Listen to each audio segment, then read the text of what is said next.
for Strike King. This year at ICAST, we came out with the filler worm from Strike King and 3 new colors and the Baby Z2, which is an absolutely awesome bait. First, I want to start off with the Baby Z2. This is one of my #1 smallmouth baits, and I want to tell you when, where, and why. So when, any time of the year, to be honest with you. I mean, spring, summer, fall, winter, I will always have a minnow imitator tied on, and the Baby Z2 is absolutely perfect for that. So as far as where, you know, Great Lakes, clear water, stuff like that. I'll even throw it in dirty water at times. Fish that are suspended is kind of where I'm going to be targeting these fish, whether it's deep humps, you know, sharp breaks, sometimes even up shallow if the fish are spawning. You know, they don't like a little minnow around their nest in the springtime, so that's another great way as to where I'd throw the Baby Z2. And then finally, why? Why would you pick a Baby Z2 over all the other options that are out there nowadays? The elastec that's in this bait and the way it flows in the water is so natural, and all the great color options we have in it, especially the 3 new ones that are coming out.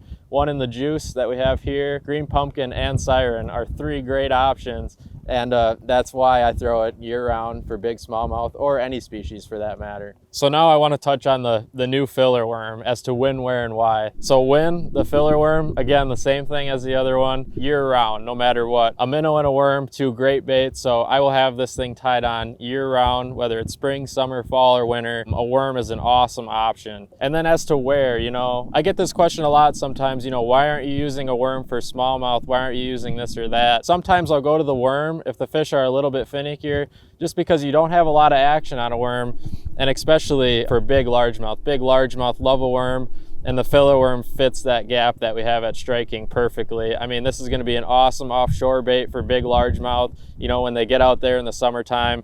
And all the great color options we have in it, you know, morning dawn, green pumpkin, red bug, are all the staples of great worm fishing. That's as to where, basically where I'm gonna fish it is for deeper largemouth, you know, fishing it in weeds as well. Drop shotting a worm is one way I love to fish around weeds or heavier cover with a drop shot, and the filler worm definitely helps out for that. And then as to why I'd throw a filler worm, again, I basically just touched on it. A worm is, you know, all around the country, it catches giant fish, and that'd have to be my #1 reason why you should throw the filler worm. So that's my where, when, and why for the new Baby Z2 colors and the brand new filler worm from Strike King.